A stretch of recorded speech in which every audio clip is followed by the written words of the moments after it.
Hello everyone, welcome back to our channel KN Academy। So इस video में बात करने वाले हम Wipro WILP versus TCS Ignite के बारे में। ओके, सो जो विप्रो का डिग्री प्रोग्राम होता है एंड TCS का डिग्री प्रोग्राम होता है उसके बारे में मैं शॉर्ट कंपैरिजन यहाँ पे करने वाला हूँ। सो स्टार्ट करते हैं कि विप्रो बिल्प क्या होता है एंड TCS इग्नाइट क्या होता है। तो सबसे पहले तो इनके बारे में थोड़ा सा जान लेते हैं। तो बेसिकली अगर मैं TCS इग्नाइट की बात करूँ तो TCS इग्नाइट एक डिग्री प्रोग्राम होता है जो कि TCS प्रोवाइड करती है BSc एंड BCA कैंडिडेट्स के लिए। विप्रो बिल्प का भी सेम होता है। विप्रो का जो वर्क इंटीग्रेटेड लर्निंग प्रोग्राम होता है वो भी BCA एंड BSc के लिए होता है, जो लाइक नॉन IT ब्रांच के स्टूडेंट्स के लिए प्रोवाइड किया जाता है विप्रो की साइड से। एंड TCS इग्नाइट भी सेम आपका होता है, जो कि इसका स्मार्ट हायरिंग की तरफ से आपको प्रोवाइड किया जाता है। वो आपका विप्रो बिल्प का जब हायरिंग प्रोसेस होता है तब आप उसमें अप्लाई कर सकते हैं। तो ये वो आपका शॉर्ट इन्फॉर्मेशन कि TCS इग्नाइट क्या होता है एंड विप्रो बिल्प क्या होता है। तो बेसिकली कॉन्सेप्ट दोनों का सेम होता है कि उसमें भी आपको डिग्री मिल रही होती है आपकी लर्निंग के साथ में, अर्निंग के साथ में आपको लर्निंग मिल रही होती है। इसमें भी आपको क्या होता है, इसमें डिग्री मिल रही होती है। बट डिफरेंट यहाँ पे क्या है, डिग्री आपको डिफरेंट मिल रही होती है। अगर मैं बात करूँ यहाँ पे TCS इग्नाइट की, सो TCS इग्नाइट में आपको जो डिग्री मिल रही होती है वो है BCA। अगर मैं विप्रो बिल्प की बात करूँ तो विप्रो बिल्प में जो आपको डिग्री मिल रही होती है वो होती है आपकी M.Tech। ओके, सो यहाँ पे आपकी रजिस्टर्ड जो यूनिवर्सिटीज है वो विप्रो के साथ डिफरेंट है एंड TCS का डिफरेंट है। सो TCS की जो रजिस्टर्ड यूनिवर्सिटी वो है शास्त्री यूनिवर्सिटी एंड विप्रो की जो रजिस्टर्ड यूनिवर्सिटी है वो है बिट्स पिलानी। यस गाइस, तो यहाँ पे अब स्टार्ट करते हैं थोड़ा सा कंपेरिजन कि कौन सा बेटर है एंड कौन सा ज्वाइन करना चाहिए। सो गाइस, अगर मैं बात करूं दोनों ही अपने अपने पॉइंट ऑफ व्यू से बेटर है। बट यहाँ पे हम कुछ बेनिफिट्स बात करते हैं TCS इग्नाइट की।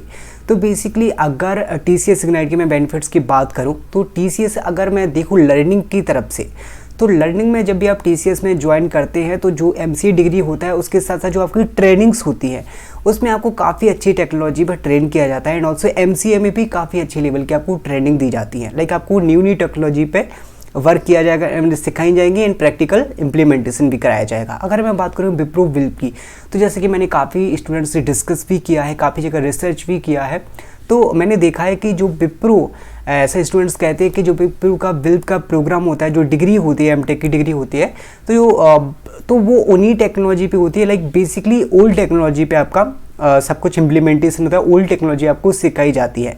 वो उन टेक्नोलॉजी पे होता है जिस पर विप्रो के प्रोजेक्ट्स चल रहे होते हैं, जो टेक्नोलॉजी विप्रो के प्रोजेक्ट्स में यूज़ हो रही होती है, ताकि स्टूडेंट्स वो आपकी M.Tech डिग्री की करने के बाद जो स्किल्स सीख के आए तो वो अपने वर्क में इम्प्लीमेंट कर सकें। तो इस तरीके से उनका स्ट्रक्चर्ड प्रोग्राम रहता है, उस तरीके से उनका कॉन्ट्रैक्ट रहता है लाइक बिट्स प्लान से कि आपको उस तरीके से सारी टेक्नोलॉजी सिखाई जाती हैं ताकि वो विप्रो के प्रोजेक्ट्स में यूज हो सके। राइट, यहाँ पे क्या है, यहाँ पे आपको डिफरेंट टेक्नोलॉजी सिखाई जाएंगी। ऐसा नहीं है कि वो ही टेक्नोलॉजी सिखाई जाएगी जो TCS के प्रोजेक्ट्स में यूज़ हो रही होती है, ऐसा TCS इग्नाइट में नहीं होता है बेसिकली। सो इस चीज़ से मैं अगर कहूँ तो TCS इग्नाइट थोड़ा सा बेटर लग रहा है मुझे अभी, कि लर्निंग आपको यहाँ पे डिफरेंट या कि जो न्यू टेक्नोलॉजी अभी मार्केट स्टैंडर्ड की टेक्नोलॉजी है उसमें अगर आपको ट्रेनिंग मिल रही है, अगर आपको लर्निंग मिल रही है तो बेटर है कि TCS इग्नाइट में आपको लर्निंग काफ़ी अच्छा है।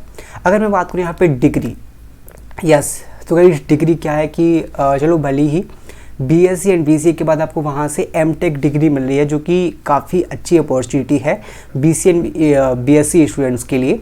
जो अगर आपको M.Tech डिग्री मिल रही है उसके बाद अगर आप टेक्नोलॉजी भी साथ में सीखते हैं तो आप IT इंडस्ट्री में काफ़ी अच्छी लेवल पे जा सकते हैं, काफ़ी अच्छी लेवल की जॉब पर जा सकते हैं। यहाँ से बात करूँ कि MCA, तो MCA वालों को या फिर BCA BSc वालों को थोड़ा सा B.Tech और M.Tech वालों से नीचे रखा जाता है। तो एक पॉइंट आ जाता है कि यस, डिग्री का यहाँ पे थोड़ा सा पॉइंट है कि आपको यहाँ पे MCA डिग्री मिल रही है एंड वो भी सस्त यूनिवर्सिटी से, जो कि नॉर्मल यूनिवर्सिटी है। अगर मैं बात करूँ यूनिवर्सिटी का, तो वहाँ से आपको बिट्स प्लानिंग की डिग्री का अगर आप रेज्यूमे में मेंशन करते हैं तो वो ऑटोमेटिकली हाईलाइट हो जाएगी।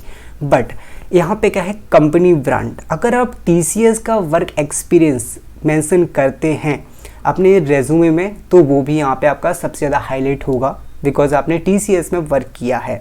राइट, आपकी अर्निंग के साथ में, लर्निंग के साथ में, लाइक सो यहाँ पे TCS का ब्रांड का आपका इम्पैक्ट पड़ता है। अब मैं बात करूँगा इस यहाँ पे मोस्ट इम्पोर्टेंट पॉइंट है बॉन्ड का। तो गाइस बेसिकली जब भी आप एज अ फ्रेशर ज्वाइन करते हैं तो आपका एक माइंड सेट रहता है कि यहाँ पे मैंने टेक्नोलॉजी सीखना है एंड यहाँ पे वर्क करना है, तो वो एक तरीके से आप किसी कंपनी में एक समय तक ही रह सकते हैं, वर्क कर सकते हैं। तो यहाँ पे क्या है, आपका 5 ईयर्स का बॉन्ड है जो कि बहुत ही टिपिकल है एंड उसी की वजह से most of the student join नहीं करते हैं Wipro work integrated learning program. यहाँ पे आपका जो बॉन्ड है वो आपका 3 ईयर्स का है। तो अगर देखा जाए तो अगर आप रेगुलर बेसिस पे डिग्री करते हैं, एमसी डिग्री करते हैं, तो आपकी एमसी डिग्री 2 साल की तो होती है, तो 2 साल आपके वहाँ पे वेस्ट होने से अच्छा है अगर आप ज्वाइन कर लेते हैं टीसीएस को। तो अगर आप वहाँ पे लाइव प्रोजेक्ट्स पे वर्क भी करते हैं एंड ऑल्सो वहाँ पे आपको एमसी की डिग्री मिलनी होती है, तो आई थिंक वो बेटर मुझे लग रहा है, राइट, वो बेटर है।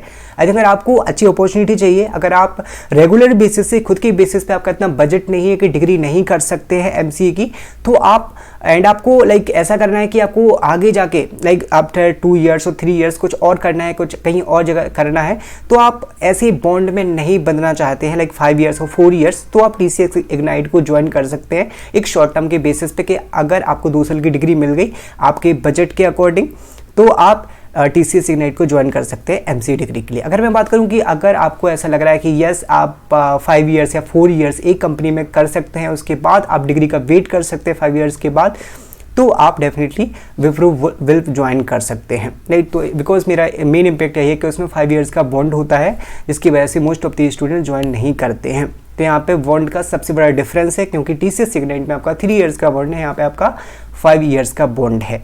एंड एमटेक डिग्री आपको 4 ईयर्स के बाद मिलेगी, यहाँ पे आपको एमसी डिग्री 3 ईयर्स के बाद ही मिल जाएगी। एंड काफ़ी अच्छा लेवल होता है टेक्नोलॉजीज़ का जो आपको सिखाई जाती है, एंड प्रैक्टिकल जो इम्प्लीमेंट कराया जाता है वो भी टेक्नोलॉजी का काफ़ी अच्छा लेवल होता है टीसीएस इग्नाइट में। एंड डिग्री की मैं बात करूँ तो ऑब्वियसली डिग्री आपको विप्रो से काफ़ी अच्छी डिग्री मिल रही है, जो कि एमटेक की डिग्री है, वो भी बिट्स पिलानी से, सो विच इज़ वेरी गुड। सो यहाँ पे मैंने जो पॉइंट्स डिस्कस किए हैं आपके साथ, तो वो मेन है आपका डिग्री का एंड आपका है बॉन्ड का एंड ऑल्सो टेक्नोलॉजीज। ओके, सो अगर आप टेक्नोलॉजी की बेसिस पर सोचते हैं ओके, सो यहाँ पे हम मोस्ट ऑफ दी चीज़ें कवर कर चुके हैं, लाइक किस तरीके से टीसीएस इग्नाइट वर्क करता है, किस तरीके से विप्रो विल्प वर्क करता है, राइट। सो वो डिपेंड करता है आप पर कि आप अपने आप को किस तरीके से रखते हैं, लाइक टेक्नोलॉजीज वाइज, या फिर आपके पास पेशेंस है, आप किसी कंपनी में वर्क कर सकते हैं for time being. So definitely आप ज्वाइन कर सकते हैं। एंड अगर आप किसी भी डिग्री प्रोग्राम को ज्वाइन करते हैं, तो आप कमेंट बॉक्स में जरूर बताएं लाइक आपका सिलेक्शन टीसीएस इग्नाइट में हो रहा है एंड आपको अपॉर्चुनिटी मिलती है या फिर विप्रो विल्प की, राइट। सो इस वीडियो में इतना ही। आगे की वीडियोस में इसी तरीके से डिस्कशन में आपके साथ करता रहूंगा and I hope you like the video. Thank you guys, thanks for watching.